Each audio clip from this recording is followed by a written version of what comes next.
Welcome to Daily Conversation. This is Mr. K. This is Eric.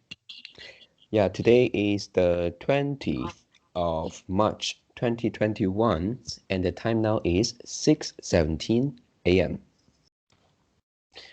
Well, today is a reading session and the book we are going to read is Atomic Habits. Yeah, so before we get started, please click the like button and subscribe to our YouTube channel. All right, so here we go. Yeah, Eric, we today we start from line 99, And right?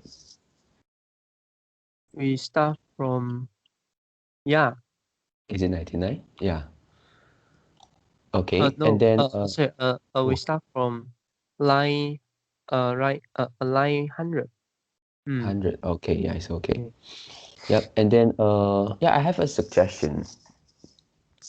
Yep, because I found that it is still somehow difficult for us to refer back to the uh, phonetic symbol in such a short time when we were reading. So, how about before we start the line, and let's give us a few seconds, let's say 5 seconds to look at the words we are going to focus on. Mm. Yeah, and then of course later if you forget, yeah, of course we have to look back to the phonetic symbol again. Yeah. All right. So, are you ready? Mm. Yeah. So, yeah. Do you want to start first? Yeah, Okay. we all face challenges in life. This injuries was one of mine, and the experience taught me a critical lessons. Change that seems small and unimportant at first will compound into remarkable results if you are willing to stick with them for years. We all deal with setback, but in the long run, the quality of our lives, the quality of our lives often depends on the quality of our habits. With the same habits, you end up with the same results, but with better habits, anything is possible. Okay. Yeah. Yeah. Just a quick uh, comment on second line. There is a words changes. Yeah. Mm. For these words we have two pronunciation. Yeah. I mean two parts. The second part we cannot omit. Yeah. Okay.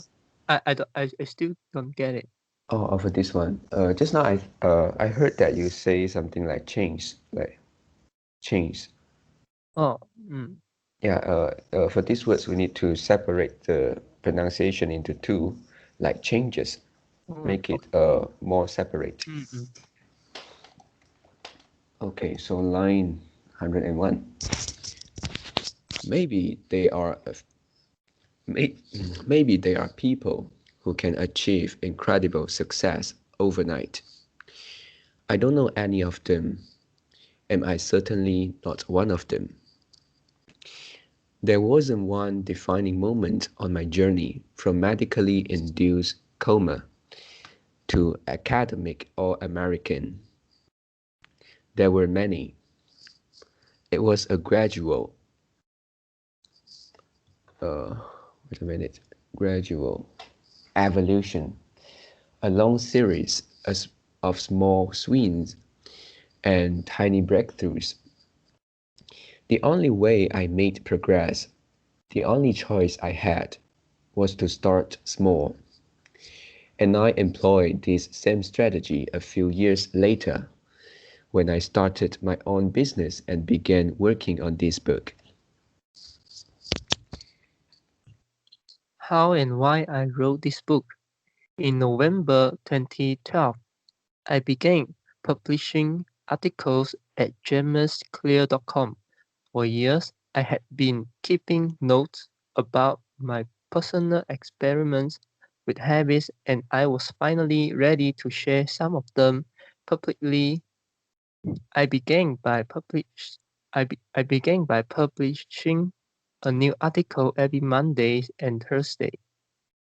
Within a few months, these simple writing habits led to my first 1,000 email subscribers, and by the end of 2013, that number had grown to more than 30,000 people. Yeah. Okay.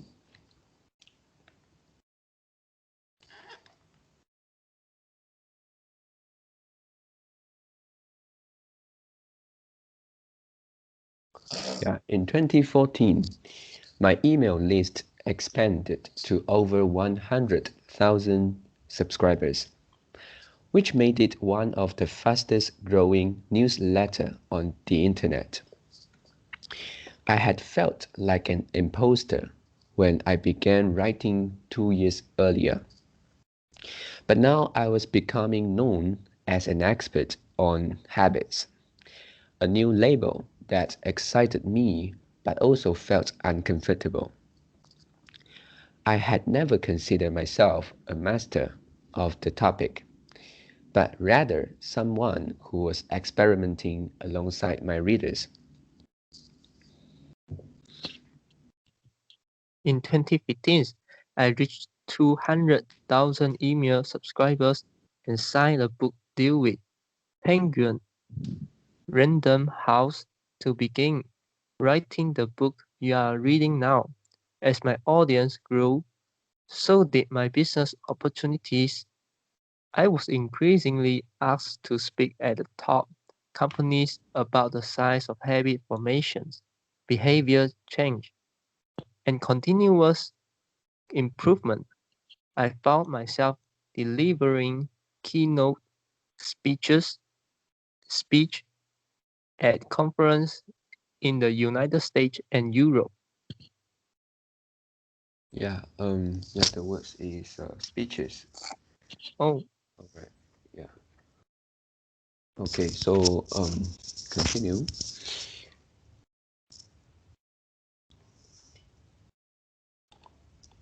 In 2016, my articles began to appear regularly in major publications like Time, Entrepreneurs, and Forbes. Incredibly, my writing was read by over 8 million people that year. Coaches in the NFL, NBA, and MLB began reading my work and sharing it with their teams.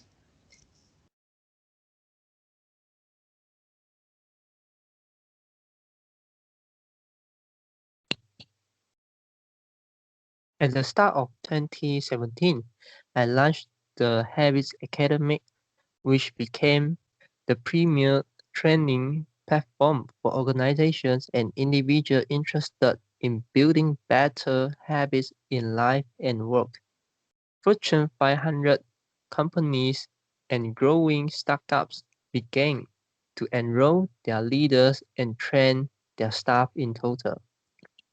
Over 10,000 leaders, managers, coaches, and teachers have graduated uh, have, gra- have, have graduated from the Habit Academy, and my work with them has taught me an incredible amount about what it takes to make habits work in the real world.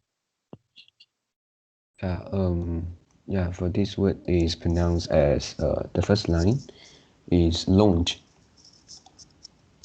Launch. Yeah, launch. As I put the finishing touches on this book in 2018, jamesclear.com is receiving millions of visitors per month and nearly 500,000 people subscribe to my weekly email newsletter. A number that is so far beyond my expectations when I began that I'm not even sure what to think of it. how this book will benefit you. The entrepreneur and investors Never Redicant had said, to write a great book, you must first become the book. I originally learned about the ideas mentioned here because I had to lead them. I had to rely on a small habits to rebound from my injury, to get stronger in the gym, to perform a high level on the field, to become a writer, to build a successful business, or simply to develop into a responsible adult. Small habits help me fulfill my potential. And since you picked up the book, I'm guessing you'd like to fulfill yours as well.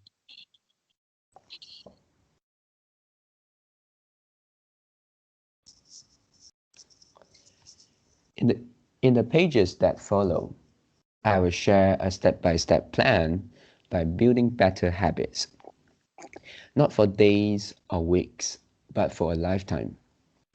While science supports everything I've written, this book is not an academic research paper. It's an operating manual. You will find wisdom and practical advice front and center as I explain the science of how to create and change your habits in a way that is easy to understand and apply.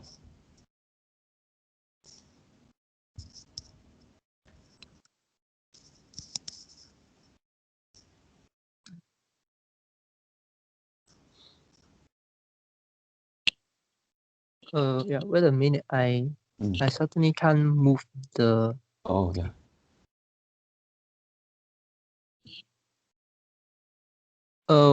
Sorry. Which line we are at?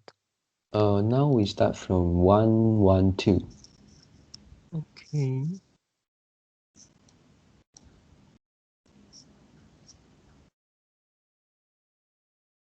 Okay.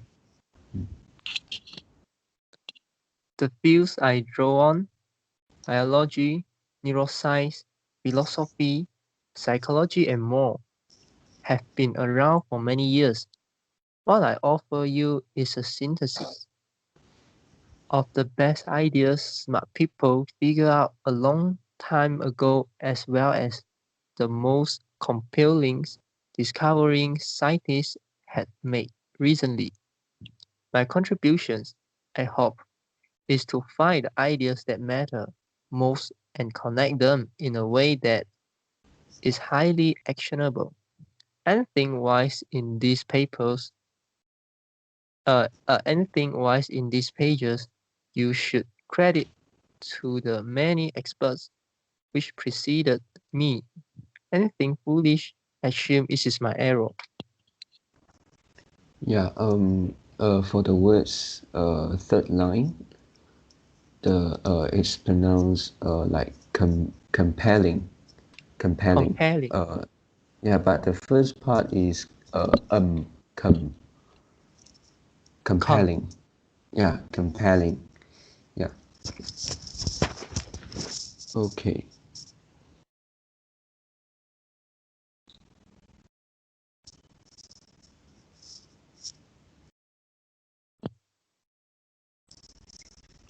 The backbone of this book is my four-step model of habits: cue, craving, response, and reward, and the four laws of behavior change that evolve out of these steps. Readers with a psychology background may recognize some of these terms from operant conditioning, which was first proposed as stimulus, response, reward by B.F. Skinner in the 1930s, and has been popularized more recently as cue, routine, reward in The Power of Habits by Charles Duhigg.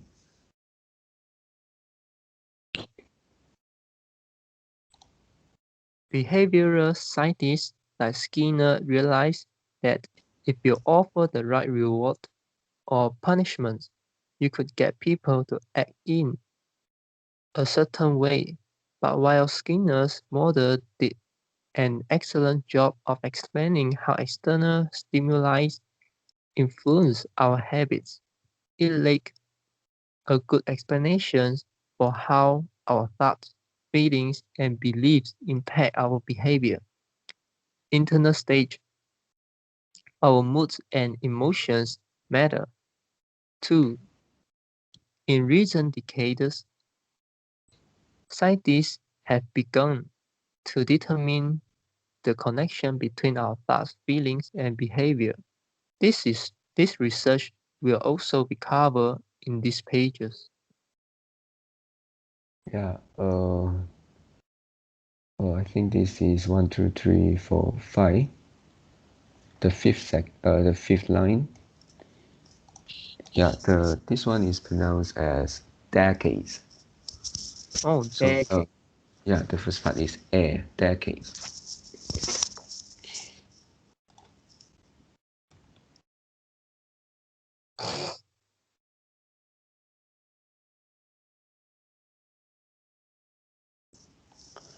In total, the framework I offer is an integrated model of cognitive and behavioral science.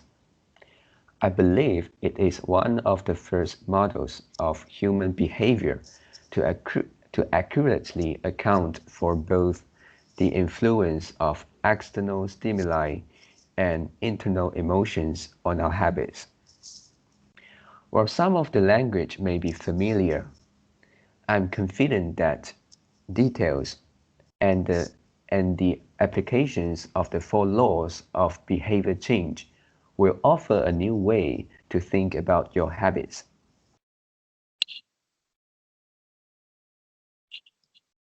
Human behavior is always changing, situation to situation, moment to moment, second to second. But this book is about what doesn't change.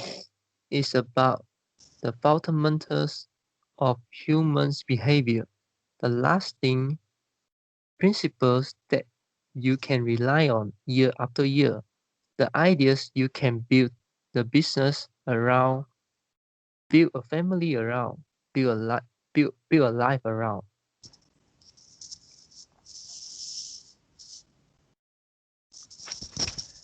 There is no one right way to create better habits, but this book describes the best way I know, an approach that will be effective regardless of where you start and what you are trying to change. The strategies I cover will be relevant to anyone looking for a step-by-step system for improvement. Whether your goals center on health, money, productivity, relationships, or all of the above, as long as human behavior is involved, this book will be your guide.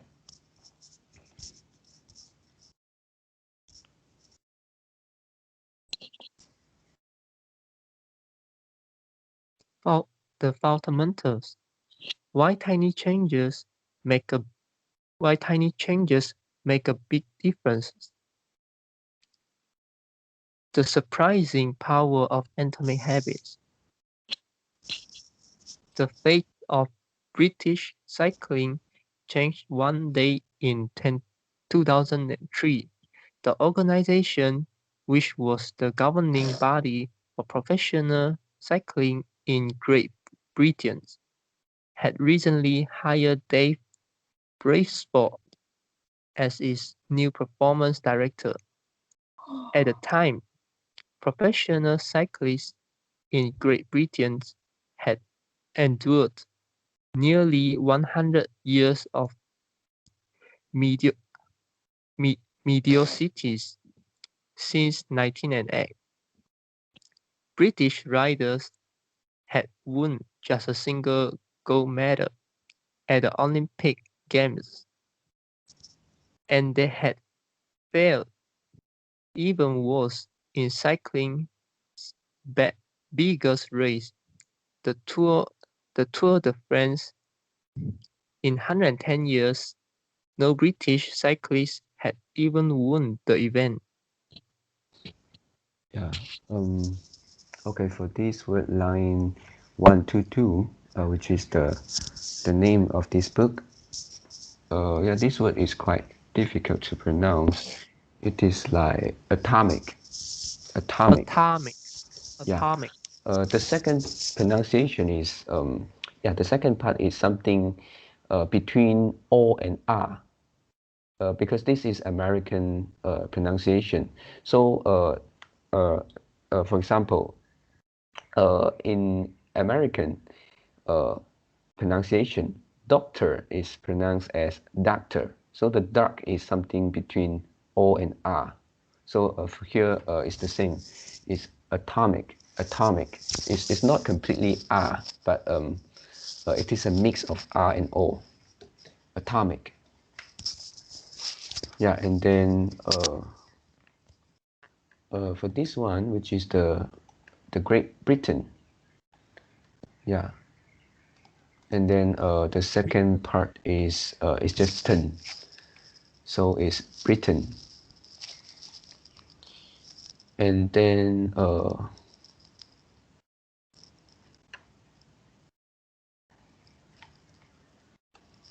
okay, I'll continue. In fact, the performance of British riders had been so underwhelming that one of the top bike manufacturers in Europe refused to sell bikes to the team because they were afraid that it would hurt sales if other professionals saw the Brits using their gear. Brailsford has been hired to put British cycling on a new trajectory. What made him different from previous coaches was his relentless commitment to a strategy that he referred to as the aggregation of marginal gains, which was the philosophy of searching for a tiny margin of improvement in everything you do. Brailsford said the whole principle came from the idea that if you broke down everything you could think of that goes into riding a bicycle, a bike, and then improve it by 1%, you will get a significant increase when you put them all together.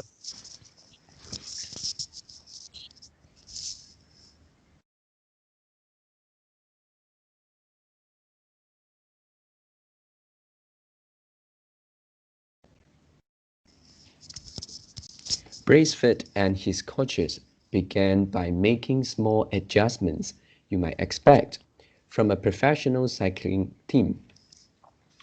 They redesigned the bike seats to make them more comfortable and rub alcohol on the tires for a better grip.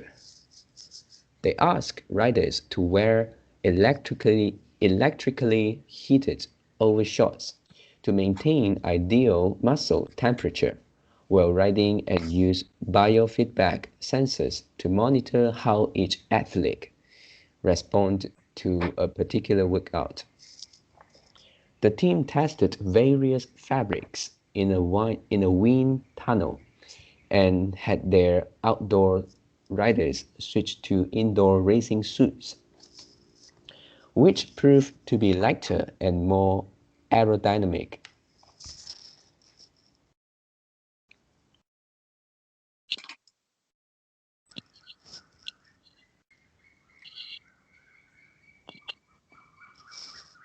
But they didn't stop there. Brailsford and his team continued to find 1% improvements in overlooked and unexpected areas. They tested different types of massage gears. Uh, uh, they tested different types of massage gels and see which one led to the fastest muscle recovery. They hired surgeons to teach each rider the best way to wash their hands to reduce the chances of catching a cold. They determined the type of pillow and mattress that led to the best night's sleep for each rider. They even painted the inside of the team truck white. White helped them spot little bits of dust that would normally slip by unnoticed but could degrade the performance of the finely turned bikers. Okay, second line. The green words is massage gels. Massage gel, Yeah, massage. Yeah, massage gel, yeah, massage. And massage. then the last line, last 2 second. Sorry, the last second words is tune. Tune, Yeah, tune. tune. As these and hundreds of other small improvements accumulated, the results come faster than anyone could have imagined. I think the result came easy. Okay. Oh yeah, the result came faster Came. than anyone could have imagined.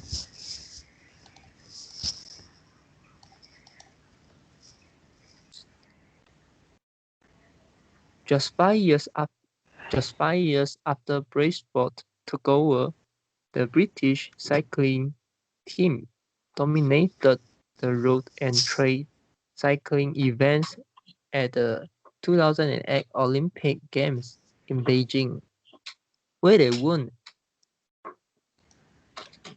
won an astounding 60% of the gold medal available. 4 years later, when the Olympic Games came to London, the, the British raised the bar as they set 9 Olympic records and 7 world records. Yeah. Second line. Yeah, for this word, I think it is quite strange for the phonetic symbol, and uh, I think for this word we pronounce as one actually, same as the the number one. Yeah. So it's not one, it's not yeah, it's not one, it's one.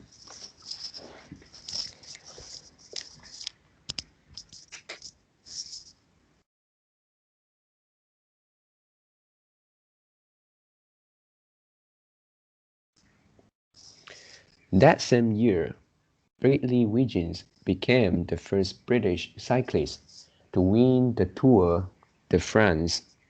The next year, his teammate Chris Froome won the race, and he would go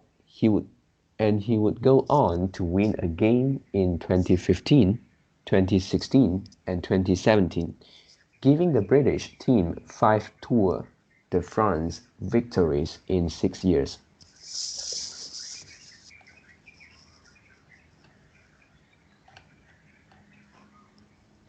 During the 10-year span from 2007 to 2017, British cyclists won 178 World Championships and 66 Olympic or Paralympic gold medals, and captured 5 Tour de France victories in what is widely regarded as the most successful run in cycling history.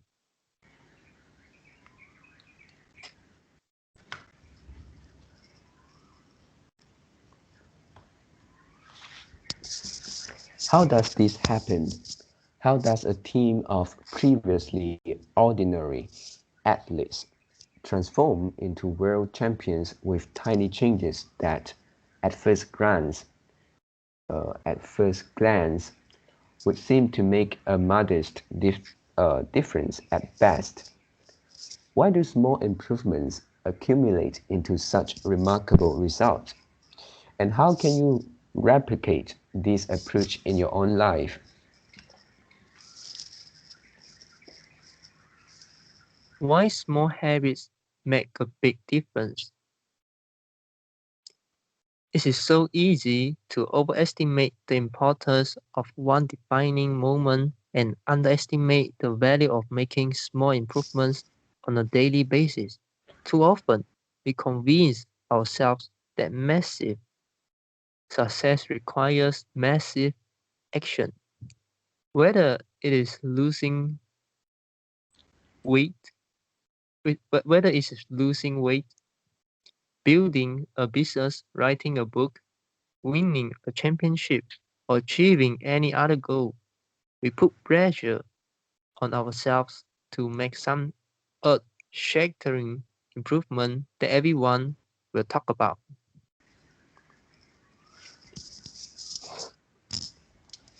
Meanwhile, improving by 1% isn't particularly notable. Sometimes it isn't even noticeable. But it can be far more meaningful, especially in the long run. The difference a tiny improvement can make over time is astounding. Here's how the math works out. If you can get 1% better each day for 1 year, you'll end up 37 times better by the time you are done. Conversely, if you get 1% worse each day for 1 year, you will decline nearly down to zero.